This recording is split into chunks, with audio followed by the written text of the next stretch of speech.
can we please talk about this site right here, guys? This site right here, 7 triple-story units, okay? A year ago, VBA came to this site and they had a look at the site. They have prosecuted the plumber. They put him on the disciplinary board. I put an extract about what he's done. That's the plumber. But the builder, he's still operating, and it is unknown what happened with that builder. But what I want to tell you guys is that this site that you see here, it's a complete schmozzle, and you're going to see shortly why. The frame was non-compliant. So what the building surveyor did is that he issued a direction to fix to the builder. And then what the builder did is get his engineer to sign off the job. So he signed it off. He signed off this work, and you'll see why he signed it off. He died last December. He actually passed away, but before he did, he made sure that the job has been signed off. And after it got signed off, guess what happened? The builder forcefully used the Security of Payments Act to force the homeowner to pay for works to date. And the building surveyor accepted the engineer's certified certificate of compliance of all the works. How crazy is that? Like, why is the system so corrupt? And now the homeowner stuffed. He was forced to pay for this schmozzle. Oh my God. Welcome to Bentleigh East, a vibrant suburb in Melbourne, known for its family-friendly atmosphere and convenience. This area offers a mix of modern living and easy access to the city and beaches. Bentleigh East is a rapidly growing suburb with excellent schools, shopping centres, and recreational facilities. It's a place where many people want to live and invest. The Bailey project is a standout development here, featuring 7 architecturally designed townhouses. These homes promise luxury and modern living, with spacious layouts and high-end finishes. Join us as we explore the Bentleigh East project and reveal how the quest for profit overshadowed the commitment to safety and quality. This is a story of deception and the urgent need for change in the building industry.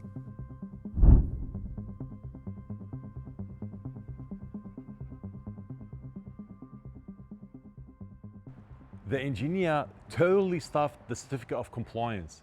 When he designed the engineering for this building, according to our engineer, he did not allow for earthquake loading. The buildings are over 8.5 meters tall, and there is no earthquake design. In terms of the imposed actions, acts as per the requirements of the National Construction Codes. Now, Section 3 of the National Construction Codes, structural provisions, determination of individual actions. The magnitude of individual actions must be determined in accordance with the following: permanent actions, imposed actions, and wind, snow, and earthquake actions, which means you have to refer to 1170.4.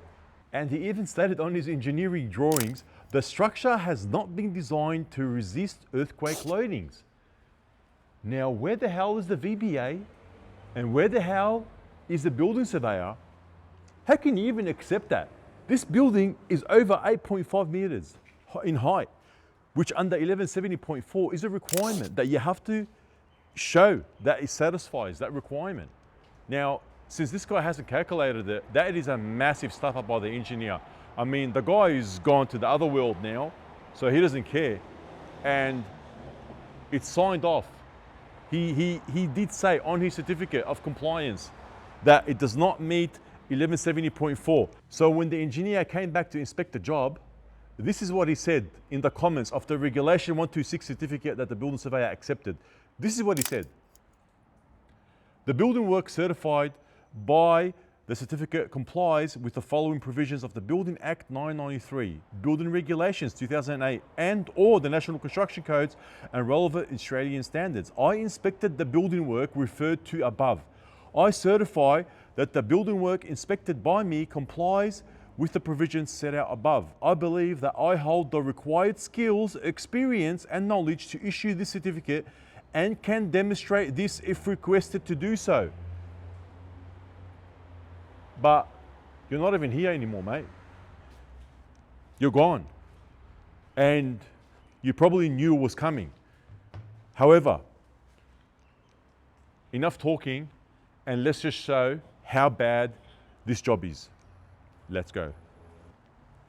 How can you say that the work complies with the provisions and you're satisfied with it, and you had to install this beam to support the floor joists that are evidently buckling? Are you for real, man? Shame on this engineer, builder surveyor and builder. These guys are wrecking the building industry.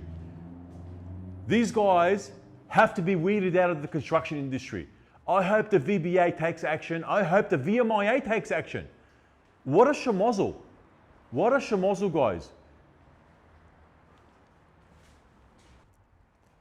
Now tell me, how the hell did this engineer sign this off? Overhang of steel. How the hell did this engineer say that all works have been done with bracing that's been cut, with this frame right here that's about to fall? Take a look, guys. Incomplete framing throughout.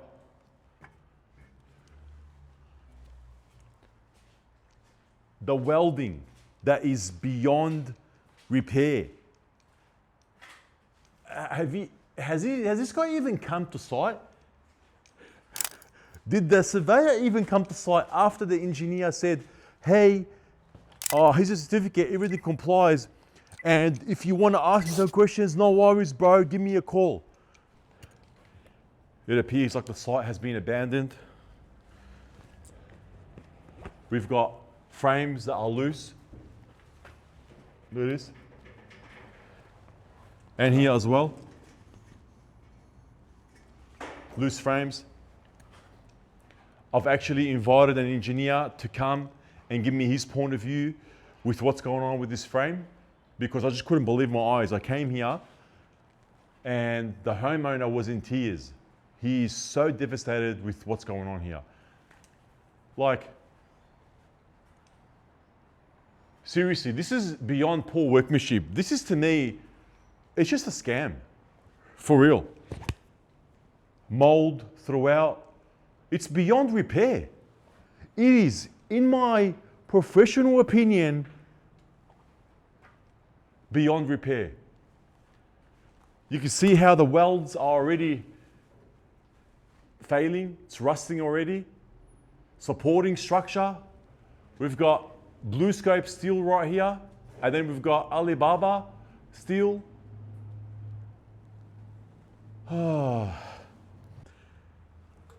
I just stepped here and look what happened. I can just step on it and it's breaking. There you go. Something's moving down there. That's pretty bad. I better get down. Something actually moved. Let's go down and have a look what's going on. Wow. This is actually dangerous. Have a look at the frame here. I really got to get out of this place ASAP. I'm going to record this video and get out of here ASAP. This is so dangerous. The chipboard is deteriorating so quickly that you can fall through it. That's how deteriorated it is. Mold, structural integrity has been lost for the chipboard. It has to be replaced as well. It has to be replaced. There is so many items here at this job site that it will take me episodes and episodes to record, but I just wanted to break down the most important item for you guys to see what's going on. I mean, the rust, the non-compliant installation of the shaft liner, non-compliant framing, non-compliant bracing, deterioration of building elements throughout, no allowance for earthquake loading. I mean, signing off the job. Stop signing off crap. Now, I wanted to show you the partition wall right here. Now, there is a party wall. This is one unit, and this is the other unit. There's 7 here, all the way. This is the main road, and then this is each unit. Now, in the middle right here, there is a separation, a partition wall.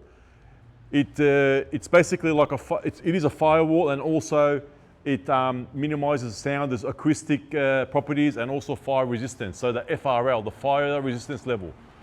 Thing is, when there's a cantilevered wall like this, every single manufacturer has different requirements. The requirements for this type of shaft, it's called shaft liner by Canoof, which is right there, mold stop. But mate, mold's growing everywhere here. But anyway, for a cantilevered section like this, there's a special requirement. Now, if this building right here collapses because of the fire, this building is supposed to hold up the partition wall. Can you see those little blocks of steel right here? Those little blocks of steel right here. They're holding the partition wall. All right, cool. But what happens if this one falls down? It's gonna bring the partition wall down with it. That's why there is a requirement that you're supposed to install these brackets on both ends, and they have to be staggered. One has to be here that goes here, another one here and goes there, another one here and goes there. So there is a requirement for Canoof, and I'll put it extra on the screen how it's supposed to be installed. However, when I did contact Canoof and I said to them, hey, look, they've mixed Fire Zone, which is another brand, with your brand, is this gonna work? They said it hasn't been tested, it's non-compliant. So these guys are mixed whatever was laying around to get this job compliant. And it's not. So this unit doesn't comply now. Now let's have a look at this unit over here. Same thing. If this unit fails, this is gonna fall down. There's supposed to be brackets from this steel beam right here all the way down and then tie into it. And there'll be an extract to show you guys. And this unit as well. So already non-compliant and safety issues right here already. And you can see how deteriorated this shaft liner is. And now I want to go into the other non-compliant items about the shaft liner or the party wall for each manufacturer. We can see what happens after the shaft liner gets exposed for a prolonged period of time in the weather. You can see how it's just opening up. It's basically now, it's failed. This is beyond repair. They have to replace it. Not only that, they have to install it somehow between those two units. Obviously, these guys appear to be in a rush to finish the job so they can get paid. But there's so much work to do here. I don't even know how this builder got paid for this job. This is pretty bad. Incomplete framing, non-compliant framing. I mean, this frame right here, there is no certificate that shows that it is compliant steel as per the Australian standards requirements. There's no stamp on it, anything like that. We don't even know. I mean, this is not made in Australia, the steel. There's no labeling, nothing. This is the first unit that we have here. You can see the fire zone, partition wall is cantilevering here, and they're using an offcut, believe it or not, to support the partition wall right there. It's actually sitting on this piece right there, this offcut. Now that's not compliant according to the installation manual. You can't do that. This is wrong. I don't know if it's incomplete works, but at the moment it's defective, and I can't believe the builder got paid for this crap. There has to be steel brackets independently for each unit. So 600 mil centers for each unit, staggered at 300 mil. So every 300 mil, there has to be a bracket. I'll put an extract on the screen to show you guys how it looks like. But this setup right there is non-compliant. This setup right here is also non-compliant, because if this unit fails, the whole thing is going to go down. There has to be brackets coming all the way from the top down and holding the sheets as well. So this is wrong. This has to come off now. This is wrong. So you can see already a lot of work to be done. This section right here as well, fire zone, it's being supported by an offcut. An offcut, and that's wrong as well. These guys are very creative, but it's non-compliant work. We'll just use this to show you guys a close-up of what's going on. So basically 300 mil You put a bracket here to support it, and then 300 mil later, this unit is supposed to have a bracket as well to support it. And then 300 mil again on this side. So from this bracket to this bracket has to be 600 mil. This bracket to this bracket, 600 mil. This is what I mean. And you can tell at the moment, it's just that piece right here of fire check that's holding it, non-compliant. So you can see also how it's deteriorating. And take a closer look at the welds while we're here. Please tell me if you guys would accept, all the welders out there, please tell me if you accept this work. Look at this, guys.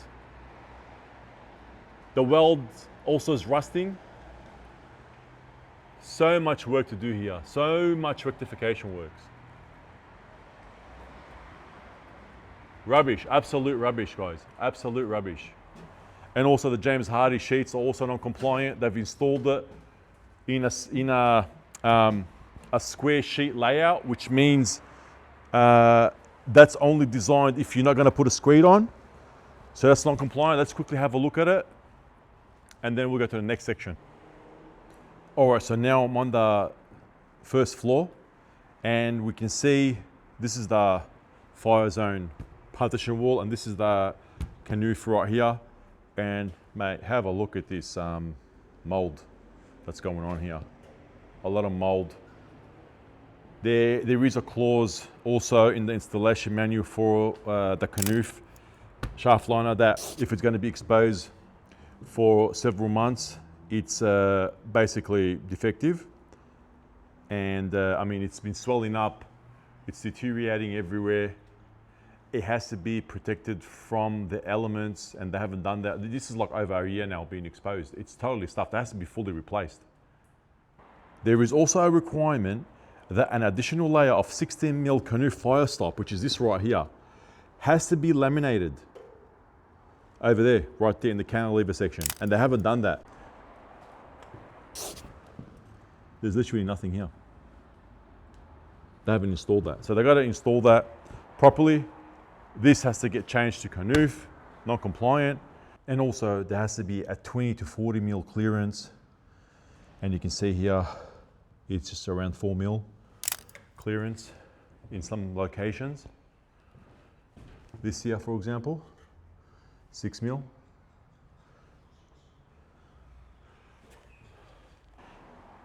Now, if we have a look at the fire zone, which is a different manufacturer, they have different requirements as well. For example, all the tongue and groove joints have to be sealed. You can see here how they filled it up, and then here there's nothing anymore.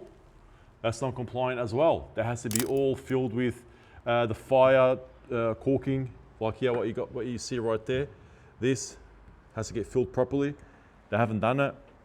This balcony right here has a Sky-On Secura flooring installed in a squared layout. So it's not staggered. The sheets are laid like this and then butt joint again. First thing we notice is that there is no control joint installed. First breach. Second breach, have a look at the water, how it's ponding.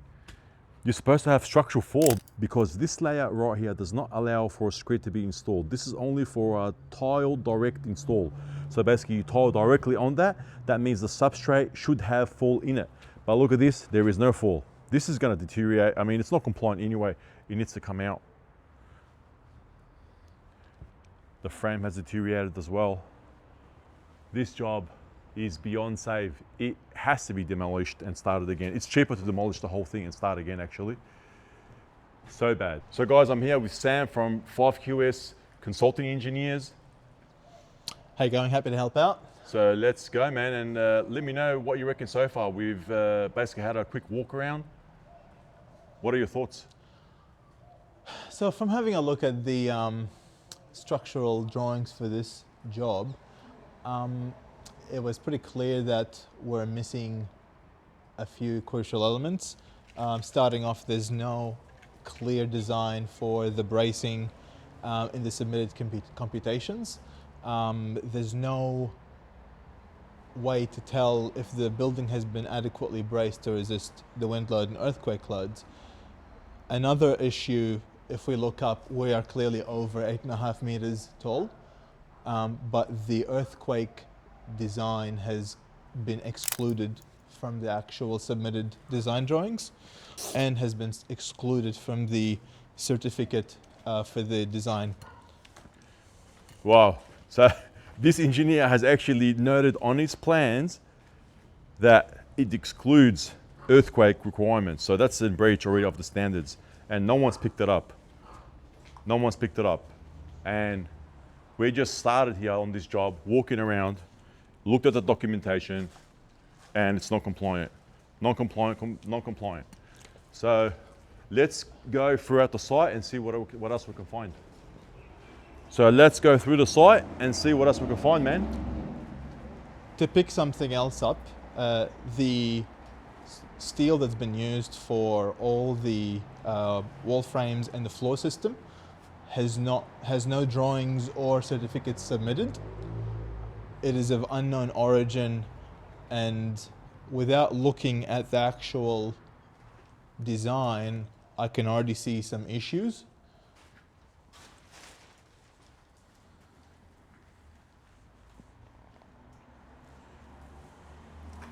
There's like, these guys have got different color steel. We've got the gray steel here, and then we've got blue steel on another unit as well. Like if we have a look here, it's actually mixed steel. So here it's gray, which is most likely from Alibaba. And then we've got blue here. So you can see different colors. Right there. See that?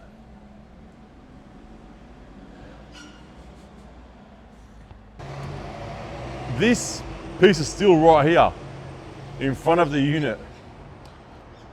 This is again not something that's been shown on the structural drawings.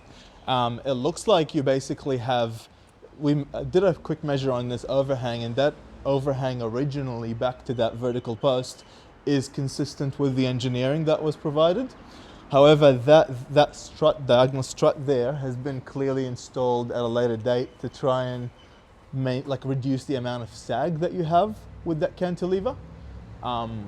Because realistically, if they were going to be doing tiled finishes into that balcony, you will have severe problems with cracking and excessive movements. Yeah. And what about the number of floor joists right here? I mean, have a look how many they've laminated next to each other. Yeah, that's suggesting, well, typically for balconies, you design to a higher live load for your joists. The thing that they've done here is they've obviously tried to tighten up the spacings of the joists to help them perform better. I'm not too sure if that is what's actually been specified by the frame manufacturer, but we haven't received any drawings or any documentation from the frame manufacturer regarding the actual origin of the joists or their design capacities or how they've been designed. What's your thoughts on the support right here? They've packed it with chipboard. Yeah, that's it appears to be a non-load bearing frame. However, that's not a conventional way, especially with something that's been left out exposed to the elements for so long. And this one obviously is levitating. All right, Sam, let's go up, man, and investigate this further. But check this out, guys. We're gonna actually be stepping on this landing, and have a look at this landing. Listen, I don't know if I want to step on that, to be honest. Look at this. How is this safe? Where is work safe? Yeah. But hey, mold, deterioration of build, like this is really, I'm glad that it's fenced off from the public, because yeah, it's a hazard. This is a safety concern for the public. And where is the council? Everybody knows what the council's doing. Mate, collecting rates, mate. Right, let's go up. Oh, I'm so, this is shaking, man. Yeah, I'll hold it for you. Oh my goodness. Oh no. Oh my God, just don't step me on the mold. Actually, I'm gonna step on this side actually. Yep. All right. I'm safely on top. The place is shaking. Wow.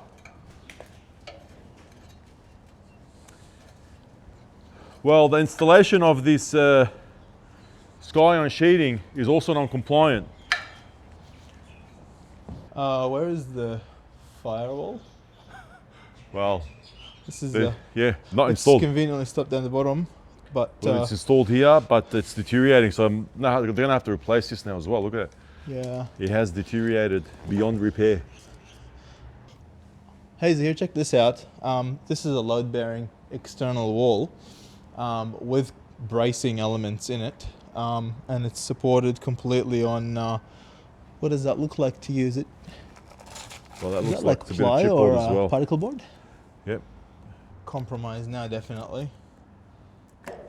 Yep. Yeah, it's all wet. And Yeah, it's moldy. Yeah. Yeah. Yeah, it's deteriorated.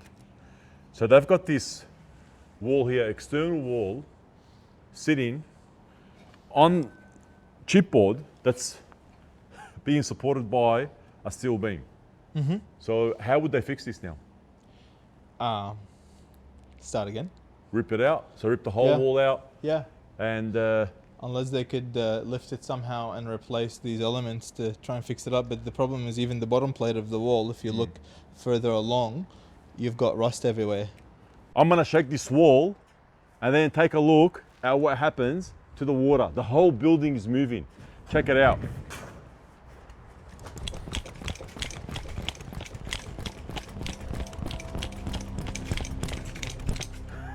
Unbelievable, guys. Oh my God.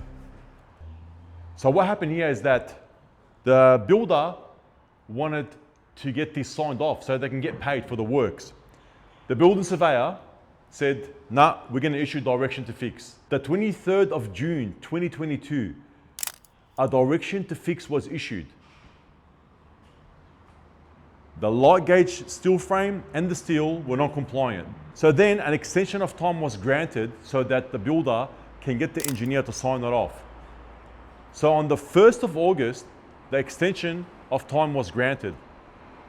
2nd of August, everything is signed off by this engineer. The engineer, guess what happened to him in December 2023? He passed away. Passed away, I don't know why, but we've got confirmation that he's passed away. And I don't know why he signed off this schmozzle, but he did. He signed it off. Building surveyor accepted it. The building surveyor accepted it as well. Now, as a building surveyor, wouldn't you double check what's going on? I know you got to accept the certificates, but mate, you saw how bad the place is and you accepted it. How can you even do that? This is actually in breach of the code of conduct for the building surveyors, and there is a document out there. I want to read you guys the code of conduct for building surveyors here in Victoria. Just a couple of clauses. The first one is Principle 3.2. Take reasonable steps to ensure that any reports or advice you rely on for work outside of your area of expertise or experience have been completed honestly, independently, competently, and to a professional standard by an appropriate qualified person. Now, Principle 3.3, exercise due care and skill and diligence at all times. Principle 3.5, ensure any person you engage or employ to assist you has the necessary skills, knowledge and experience and is appropriately qualified. Let me know in the comments if this building surveyor has breached the code of conduct. What a schmozzle we're living in, guys. So if you thought that a building regulator and the VMI are bad, mate, you have no clue what's going on. Because guess what? The legal system is the leader of the bunch. The Security of Payments Act states that you pay first and then argue later. I don't care if there's defects. I don't care if there's $1.5 million worth of defects. Pay the builder, because the builder needs the money to continue doing non-compliant works. You know what? I'm gonna call our lawyer, Dean from Bastion Legal, and just get his insight and see if he can help us out to understand the Security of Payments Act so we can all learn something from it, because some of the things inside there I honestly did not know. And now I'm aware of it and I want to share it with you guys. So let's quickly give him a call. Hello. Hey Dean, how are you, mate? I'm well, mate. You? Good, thanks. Hey, look, I'm at this job site in Bentleigh East, and basically I wanted to ask you a question so we can share some information about the Security Payments Act. Now, this build right here, 7 townhouses, triple story, non-compliant works throughout, being signed off by this engineer, surveyor doesn't care, he accepted it and all that. So the builder, to get paid, he used the Security Payments Act to get paid for this job to date, for all this work. And we just want to know, like, how the hell can a builder get paid generally, and even though there's effective work like that, like literally you got to demo that job. That's how bad it is. So are you able to share some knowledge about what the hell is the Security Payments Act, and is this kind of like a loophole, or what's going on there? Yeah, wow. Okay, well, yeah, the Security Payments Act applies to most contracts for building work or the supply of goods and services in Victoria. And it applies to contracts that may be oral or written or a combination of both. And so it allows the builder to claim their fees when it's due and payable.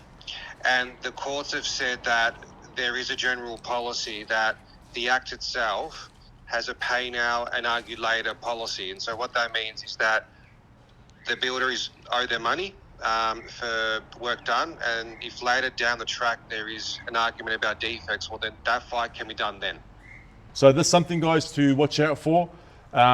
Basically, under this act, builders can get paid for non-compliant works and to keep the cash flow going, basically. Yeah, well, I mean, that's something else that the courts have said as well, is that cash flow is the lifeblood of the building industry, and so they've obviously made a policy decision that there is a mechanism and there is a way for builders to get paid from when they've done their work. Yeah. All right. Cool, man. I appreciate your insight. Thanks a lot, Dean. No problem at all. Gotcha. Bye. Cheers. Bye.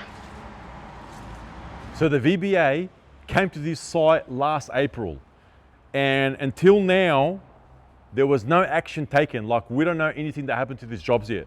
The only thing that we know that has happened is that the Victorian Building Authority has put the plumber for this job site on their disciplinary board for the following.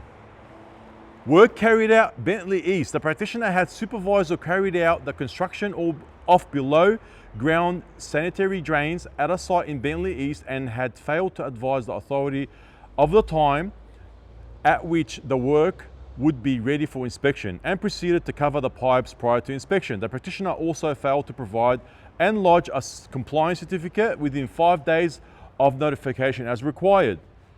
So guess how much he had to pay as a fine?